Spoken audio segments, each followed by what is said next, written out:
Nearly 1,800 years ago, China would undergo one of the bloodiest chapters of its history. Over 30 million lives will be lost as the collapse of a dynasty triggers a war for domination.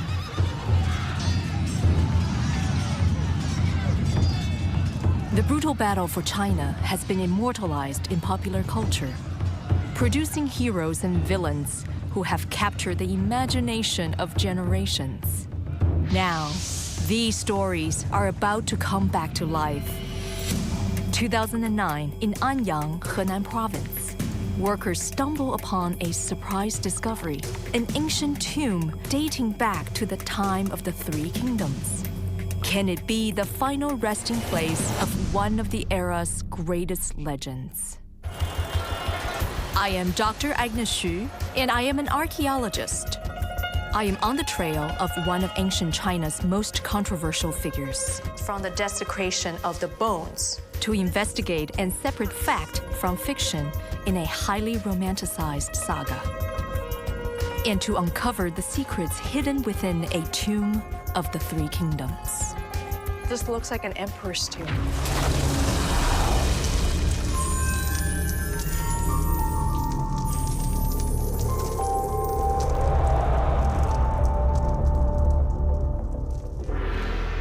In the central plains of China lies the city of Anyang. With a history of over 3,000 years, it is celebrated as one of China's 8 ancient capitals. But in 2009, Anyang would find itself in the spotlight as an unexpected discovery ignites debate. Workers digging for clay near the village of Xixiaoge unearthed part of an ancient mausoleum. What they find inside the tomb rocks the archaeological world. Amongst the relics is a stone tablet with the inscription, King Wu of Wei. Throughout Chinese history, one figure has been synonymous with this title.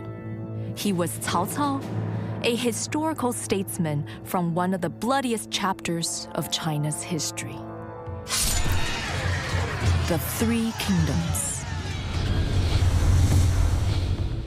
For over 1,000 years, Cao Cao's historical legacy has been divisive. For some, he was a brilliant statesman. For others, he was a cruel and ruthless military leader who brought down the mighty Han Dynasty. The discovery of a tomb that could be Cao Cao's final burial ground has opened up a rare window for archaeologists into the ancient past. But most importantly, it may give us an understanding and insight into the real man that was Cao Cao. Cao Cao came to prominence over 1,800 years ago. He would command one of the 3 factions vying for control of all of China as the Imperial Han Empire collapsed. This brutal war for domination was fictionalized more than 1,000 years later into an epic novel known as The Romance of the Three Kingdoms. One that paints Cao Cao as the ultimate villain who usurped the power of heaven. But how much of this popular story is historical? And if this is truly Cao Cao's tomb, what secrets can it reveal about the statesman and his times? To find out, I travel over 20 kilometers from the city of Anyang to the site of the original discovery.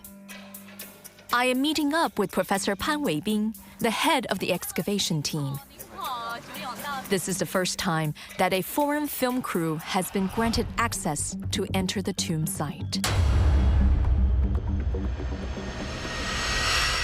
这前面是它的墓道，这个墓道是非常宽，10米宽，40米长。这是我看过所有东汉墓里头最大的一块。过去啊，只是活人他建那个府邸那个门厅，说这个墓道越大，这个门越大越高。This looks like an emperor's tomb. The pathway into the tomb descends over 15 meters below the earthen surface to the crypt. Whoever was buried here was very important. Someone befitting of a king. 咱们可以看这一点，这个当时啊，它这个木门两边都用这个修的砖墙做护坡。所以原来的木门是在这儿，木门就在这儿，在那儿，然后这里是砖墙，这边是砖墙做护坡。所以它混合了实心砖还有木柱，对，来支撑的这个建筑。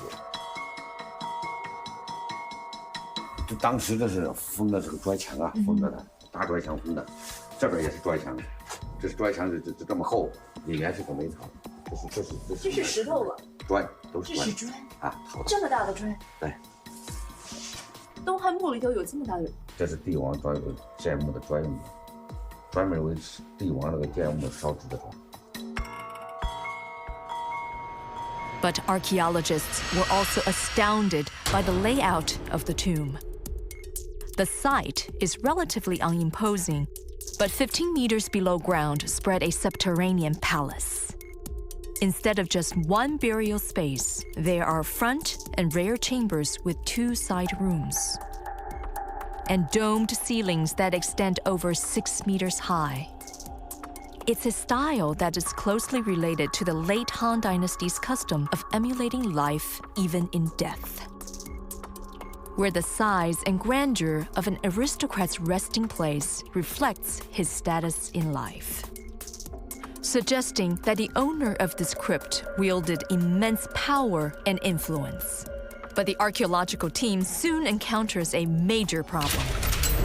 Robbers have raided the tomb, emptying the vault of many of its precious artifacts that could have helped identify the tomb occupant and his exact status.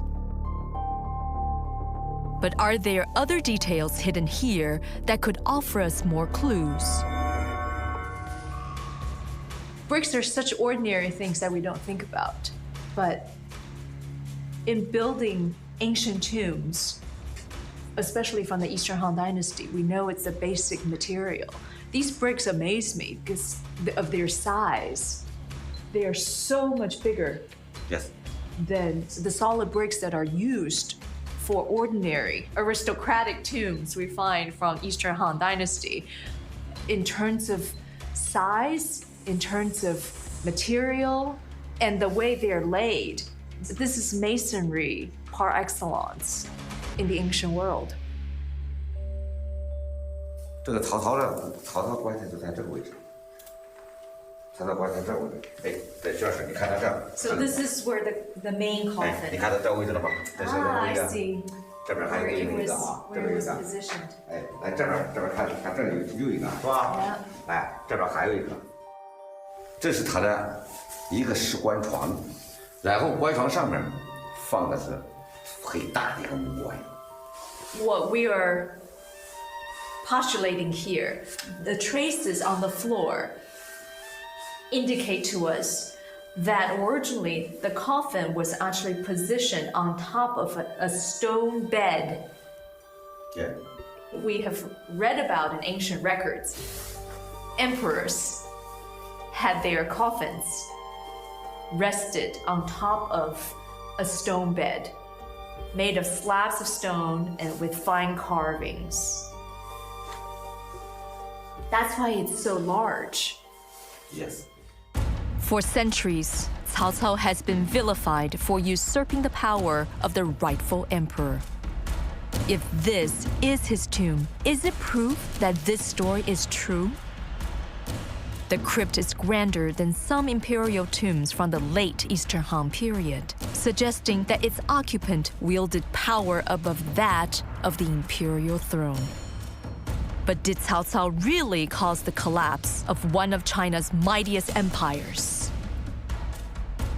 To find out, I need to journey back in time to the last days of a crumbling dynasty. I travel to the city of Luoyang in the heart of China. It is the site of the Eastern Han Dynasty's last imperial capital. A once mighty empire whose collapse many have attributed to the warlord Cao Cao. Professor Qian Guoxing has been studying the city ruins over the last decade. According to him, the imperial capital of Luoyang was an icon of the empire's power. But its grandeur belied underlying tensions that were already tearing the dynasty apart.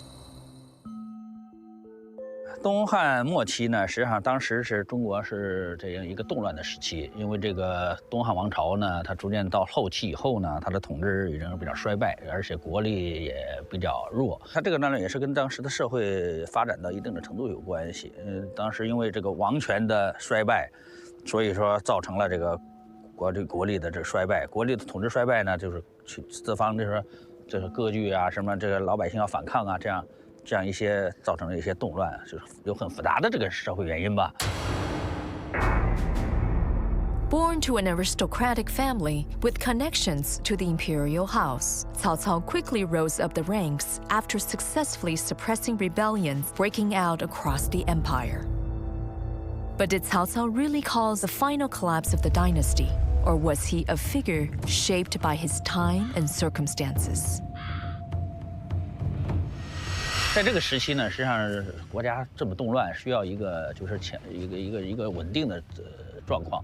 但是怎么来实现呢？实际上也是通过这个不同的征战，就是有一些群雄起来，看谁能够势力比较强大，能把国家尽快的统一，这样对国家可能是更加有利。所以曹操也是他应运而生，在这个时代，所以他起了很大的作用。A historical figure like Cao Cao was created as a response to the instability of the era. In the same way, the conditions that led the Eastern Han Dynasty to its pinnacle of power and final demise would also impact the rest of ancient China. From the beginning of time, walls, city walls, have always been the symbol of a civilization in Chinese history. Here we are standing on 2,000-year-old ruins of the ancient city walls of the Eastern Han Empire. This was an empire that was built on the foundation of a decentralized imperial power when the time that landed gentry first rose in Chinese history, which will come to dominate the rest of medieval Chinese history. The walls remain to show us the mightiness of the Han Empire. Yet, the empire is no longer here. This was the cycle of a dynasty, the rise and the fall, the spring and autumn of history. In 189 AD, these very walls would burn as rebellious warlords sacked the capital city. The event prompts Cao Cao to move out of the capital to build his own army and influence. If the tomb in Anyang is really his final resting place, what secrets can it reveal about Cao Cao's historical legacy? And can the artifacts unearthed prove that he is the owner of the tomb?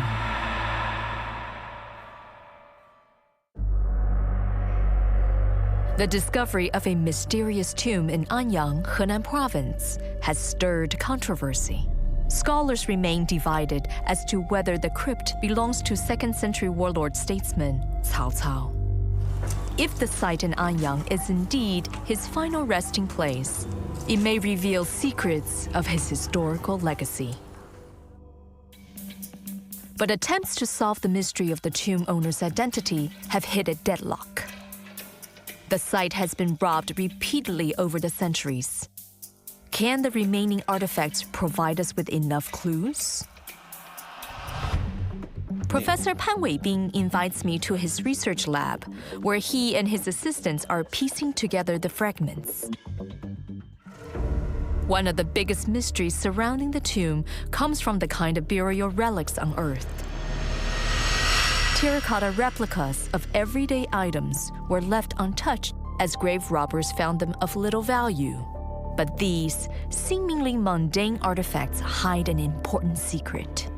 This collection here of these pots is the most significant in meaning After the early part of Han Dynasty, in terms of funerary objects, to be buried at the rank of an emperor, you would have been buried with a set of 12. So here we find exactly 12.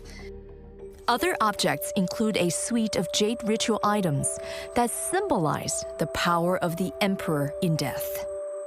But there's no mention in historical records of an emperor being buried at the location of the Anyang tomb.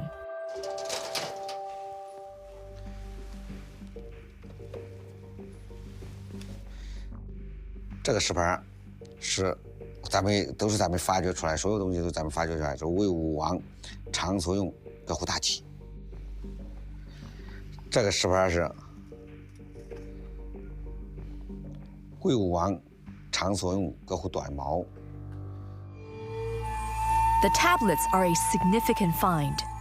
Throughout Chinese history, one figure has been famously known as the King of Wei, and he was the 2nd century warlord Cao Cao. But are there other clues hidden within these tablets that could relate them to the statesman? This tablet says that this was an apparatus used by Wei Wu Wang to hunt tigers. We have historical documents that testify. In fact, when Cao Cao was young, as well as his son, they both enjoyed hunting, and that specifically they hunted tigers. But these stone tablets are not without controversy. Art historians have criticized that these inscriptions are too modern for a relic from that era. Others believe that these tablets were forged much later. But Professor Pan has a theory regarding the style of writing inscribed. 这个是从那个汉隶啊，从那个隶书，向那个楷书过渡的时期，因为那个时候不是曹操他喜欢写草书和楷书，说他曾经让一些大臣、书法家不是写改写草书，这些人不是都不愿意。 人家说那草书写的都不好看，不庄重，是吧？曹操说你改吧，这个是写草书是非常好的，草书快。In terms of script, he understood that the regulation restrained the speed of carving, the speed of writing. So he allowed 2 different styles to flourish from this point on. Besides being a celebrated statesman and military strategist, Cao Cao was an accomplished poet who innovated the Chinese writing style. But while this may explain the inscriptions on the stone tablets, archaeologists would soon be confounded by another mystery. The tomb was uncovered near Anyang City in Henan Province, but within the site, the team finds artifacts that seem to originate from Shandong Province, over 300 kilometers to the west. The carving on here is absolutely exquisite. It's of such fine quality that we don't see in the Henan area. We see stone carvings of this quality of storytelling really in the Shandong region, where in the late Eastern Han period, we find them throughout that area. 曹操曾经在这个山东啊，长期做这个官，而且曹操去世以后，这些青州兵不是马上不是返回去了，返回故乡了。说啥？说是我们只忠于这个魏王。也许他们就把这些技术啊，就是那工匠啊，从那边过来一批工匠啊，帮助给他完成这个墓葬了。According to historical records, Cao Cao had huge influence over most of northern China. But how did he achieve that? The crumbling of the Eastern Han Dynasty brought widespread upheavals across China. Years of internal strife have devastated the empire economically. While fertile farmlands lay abandoned as refugees drifted across the provinces to escape the raging turmoil. It was against this historical backdrop that Cao Cao began to consolidate his own power. Just how did he build one of the most powerful armies in Chinese history? I traveled to Xuchang in Henan Province, northern China. This is where Cao Cao would begin his ambitions over 1800 years ago. I meet up with Professor Ma Baoji, who has been studying Cao Cao's early political reforms. According to him, one of Cao Cao's key moves was a groundbreaking land reform. Known as the Tuntian system, soldiers were set to work converting conquered lands into farms, adding an economic element to Cao Cao's conquests. This agricultural system also had a dual effect of stabilizing Chinese society. So if I'm understanding correctly, the very beginning of this land reform dates to about 196 AD? 那么这个屯田制度呢，在曹操来说，最主要的一种情况就是，他把这个流民给编为一定的固定的组织。那么在曹操之前，汉代相对来说是一个比较安定的一个社会，就是动乱之后，到处才有流民，才有这个闲置的人力，还有闲置的土地。所以这个时期，他把闲置的土地和闲置的人员，这种劳动力结合在一起，应该说是非常完美的一种形式。So what was the immediate success and the long-term impact? 应该说，采取了各种措施之后，屯田收获非常大。这个据史料记载呢，当年就收入是1.5亿斤，所以说当年就取得了很大的丰收。是啊。那么这个情况就直接导致曹操的军力得到了很大的提升。But Cao Cao's growing influence would soon attract the attention of powerful enemies. In 207 AD, a rival warlord attacks Cao Cao's fledgling army with an overwhelming force, threatening to put an early end to his ambitions.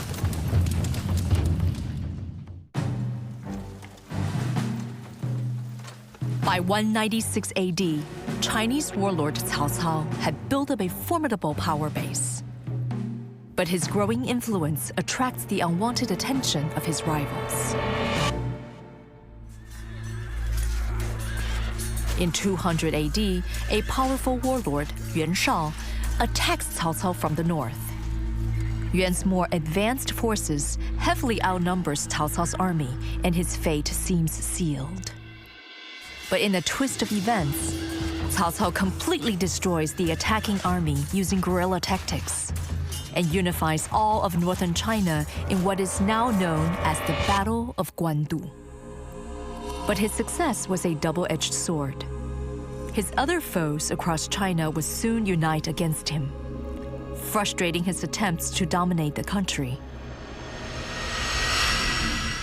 In the popular novel, The Romance of the Three Kingdoms, it has been written that Cao Cao's paranoia about his enemies plagued him constantly, influencing how he planned the site of his final resting place. Could this provide a clue to solving the mysteries surrounding the Anyang tomb? I traveled to Henan City in Hebei Province. For centuries, locals have believed that the land here holds evidence of Cao Cao's cunning and deceit. Legend has it that in order to confuse his enemies even in death, Cao Cao had ordered the construction of 72 tombs so that no one could find his final resting place. Many believe that the ancient tombs uncovered in this area are proof of this story. But what is the truth? And if these 72 tombs are authentic, what does it say about the Anyang crypt uncovered in 2009? Okay, can you?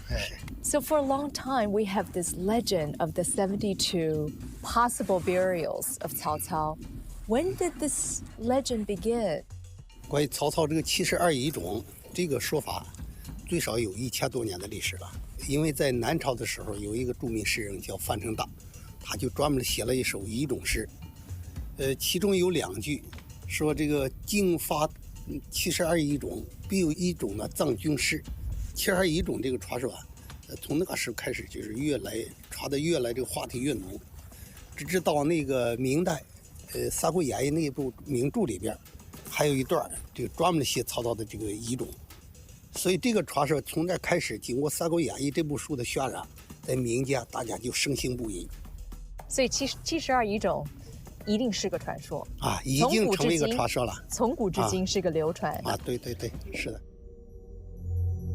But the myth of Cao Cao's 72 tombs would not be debunked until 1986, when archaeologists excavating the sites find evidence that they date nearly 300 years after his death.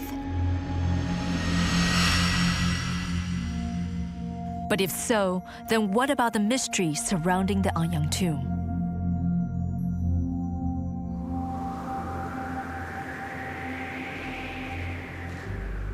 Professor Pan Weibing invites me to the Henan Archaeological Institute, one of China's most protected vaults of artifacts. He wants to show me an object that he believes can bring us closer to the truth. Unearthed in 1998, the relic is an epitaph of an official who lived a century after Cao Cao's death. It describes the location of the owner's burial place in relation to Cao Cao's tomb. So this is like a treasure map. How exciting! 是当时这个魏武帝曹操这个高陵啊，它地面那个还比较明显，所以它这个应该是当时的一个比较这个有名的这个地方啊。它就是鲁切不是就以它为标志，来自就是记录了自己的墓葬的位置，主要是记录他这个去世的时间、埋葬的地点。所以他这个把自己的墓葬记录这么清楚啊，可能是留给这个将来留给后人啊，提供一些方便，有可能是有这个意思。But the original landmarks listed on the stone tablet are long gone, making it extremely difficult to plot out the exact coordinates of Cao Cao's tomb. I decide to further my investigations.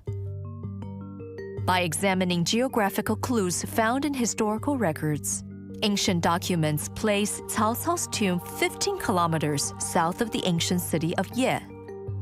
The location correlates with the site of the tomb, uncovered in Xixiaoge village in Anyang County.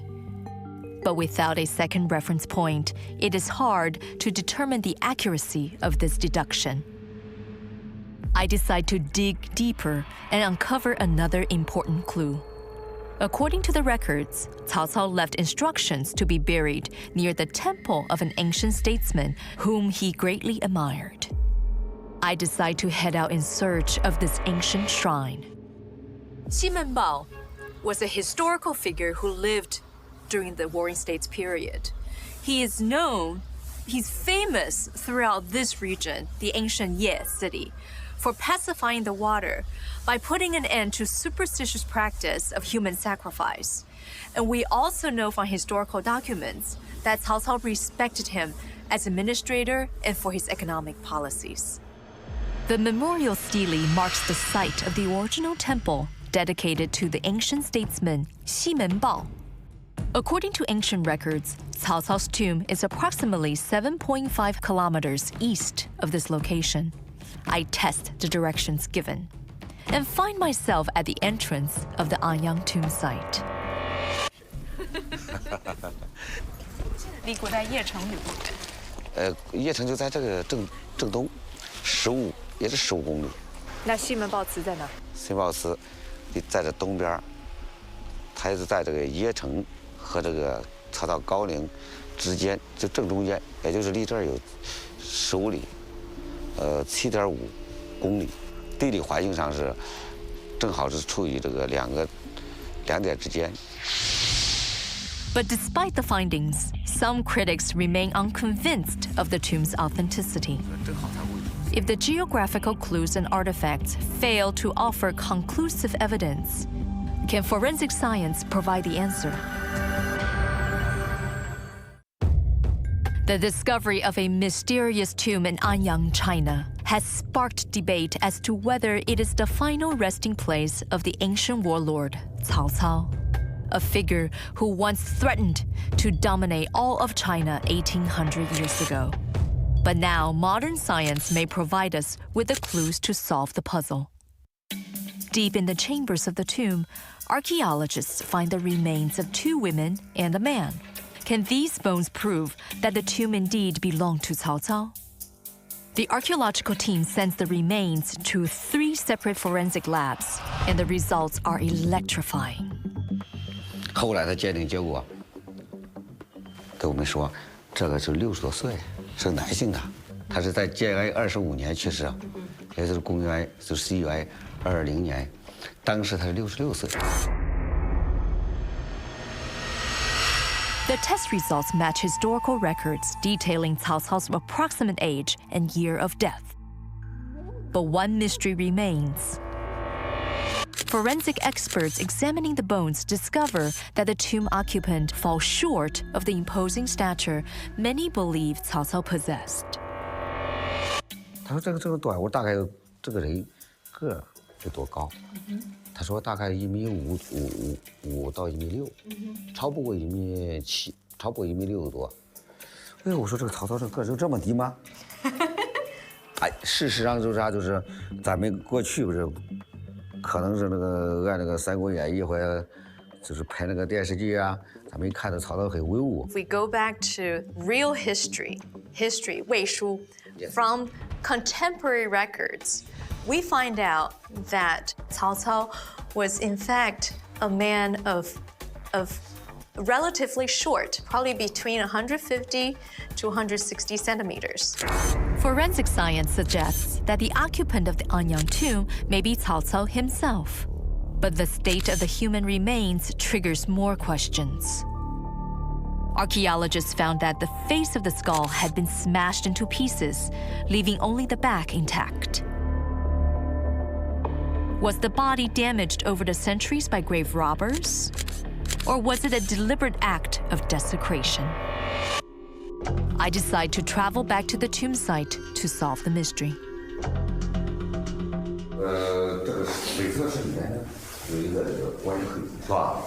在我们这个发掘的时候，它已经被盗了，你看中间有个盗坑，是吧？盗掉了，然后呢，后边还盗掉了。当时这个他这个尸骨啊，已经被扔到这个外边，中间这后室里面了。 The bodies were dragged out of their chambers and damaged. But archaeologists will find something even more shocking. The massive coffin containing the tomb's main occupant was smashed into thousands of pieces. 因为它敲得太碎了，太多了，量也大，这是完全出乎我们的意料的。那是故意的吗？这应该啥呀？他要盗他的就尸骨吧，把他尸骨从里面挖出来，拉出来，他必须把它敲掉，要不然他这个东西门，它这门那么小是吧？进去以后它是不好弄的，是吧？ The body of the tomb's main occupant was dragged out into the outer chamber and literally ripped apart.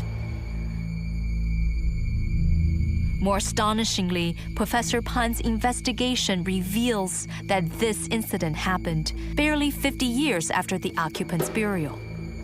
What could be the intent behind such a meticulous act of desecration? 为什么那时候盗这个曹操墓呢？在八王战争之间，他这些人不是都是 CG 的王室啊，王室成员，这些人不是都怀着这个很强烈的这个权力这个欲望争权嘛？所以他第一次盗墓时候，我推测应该是出于啥子破坏风水啊，进行政治报复啊，他把它打开了。 The second reason is actually quite fascinating, to destroy what today we will call feng shui, but in pure archaeological term, we call it geomancy. It's to divine by geography. We see this from the desecration of the bones. This is almost like a curse, so that they will not have a peaceful immortality. Whoever was buried here was so important, so powerful, that those who came after him wanted to destroy evidence of his rule. The act of desecration reflects a divisive legacy left behind by Cao Cao. The Romance of the Three Kingdoms, an epic novel written more than 1,000 years later, describes the era as a battle between good and evil over the fate of China, with Cao Cao being the ultimate villain. But how much fiction has been confused with history?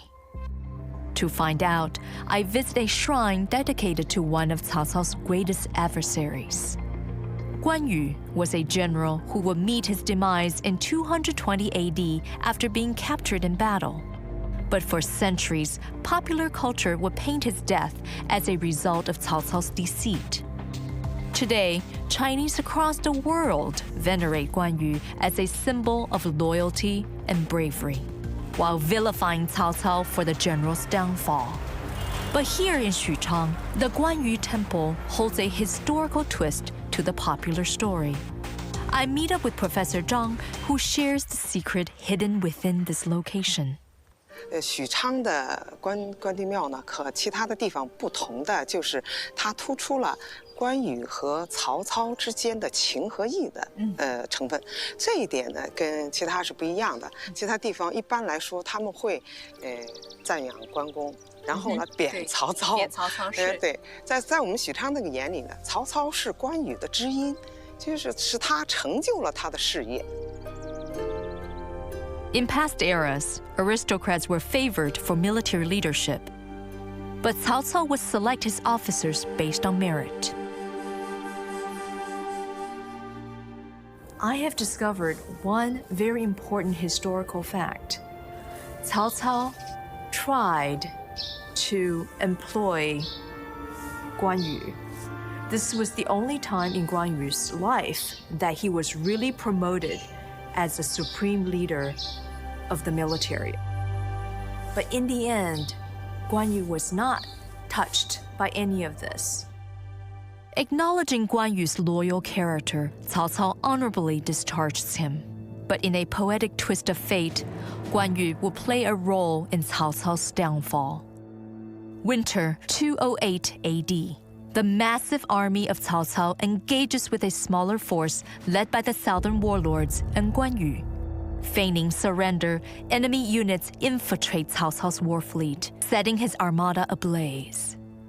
Cao Cao would never recover from this defeat, and the war for control of China will result in stalemate for nearly a century. My investigation so far has allowed me to discern fact from fiction regarding China's era of the Three Kingdoms, as well as uncover evidence that the Anyang tomb could be Cao Cao's final resting place. Now, I get a lead that another recent discovery may reveal even more secrets about the Anyang tomb. Mystery continues to surround an ancient tomb uncovered in Anyang in the heart of China. Evidence suggests that it may be the resting place of the 2nd century warlord, Cao Cao, a man who once threatened to dominate all of China. But as experts work to determine the truth, another surprise discovery fires the ongoing debate. In 2011, workers building a new highway stumble upon another ancient crypt. Archaeologists believe that the tomb belongs to Cao Xiu, one of Cao Cao's nephews. Can this new find provide clues that will shed light on the mystery of the Anyang tomb? Or would it open up even more questions? I meet up with Wang, a young archaeologist who has been studying the site. 整个墓葬是由墓道、甬道，还有这是前室、后墓室、南侧室还有北侧室构成的，而且还有一个耳室。现在我们就在前室，前室的顶部已经整个塌掉了，原来应该是一个拱券的顶部，它的复原高度应该在4.4米左右。那我们做比较一下的话，跟这个其他的东汉时代、曹魏时代，它也属于那个曹魏时期王侯级别的墓葬，跟曹操墓的就是总体的尺寸是差不多相当的。因为那个曹操墓可能就是整个在做法上，在工艺上可能更细致一点，包括它的就是侧室的，包括一些那个就是侧室的，包括一些后室的顶部啊，比它都要高，但是整体的这个平面尺寸是差不多的。Both the Cao Xiu and Anyang crypts do not contain the kind of extravagance that characterized tombs from earlier eras. This is an important clue that links the sites to Cao Cao's legacy. During the preceding Eastern Han Dynasty, aristocrats were buried with untold riches for their enjoyment in the afterlife. But the practice soon became a financial burden as the empire crumbled during Cao Cao's lifetime. To redirect precious resources needed for the wars that were spreading across the land, Cao Cao would put an end to this costly ritual. But how far did this austerity drive go? To investigate, I returned to the site of the Anyang tomb. The masonry and construction of the tomb is of high quality, but not extravagant, suggesting a thoughtful but Spartan approach to its construction. But can the details of these stones reveal even more about the cost-cutting measures instituted by Cao Cao himself? I began looking at the defaced carvings that I had previously attributed to purposeful desecration, not suspecting that I'm about to uncover the true extent of Cao Cao's reforms on burial customs. 这一定是东汉时代，东汉末期的，这是他的服饰上，包括尺码都非常时代。哎，这就破坏掉了。所以曹操用到的这个没有破坏掉的，这就说他是把它破坏掉，重新再刻成新的。哎，他这个只要是他重复利用的，都要把它破坏掉。哦，所以这个破坏掉的是摆在地上的，摆在另外一边的。Okay, so these are not the ones that were desecrated purposefully by the tomb raiders. They were actually recycled. So when he used them, he had them chipped, had them defaced, and turned them around to use them for flooring. Even in death, Cao Cao would practice the same cost-saving measures he helped to pioneer by having his tomb built from recycled slabs. Together with other clues from the artifacts unearthed, forensic test results of the tomb occupants' remains, and even historical records, many archaeologists now have the reason to believe that this could be the final resting place of Cao Cao.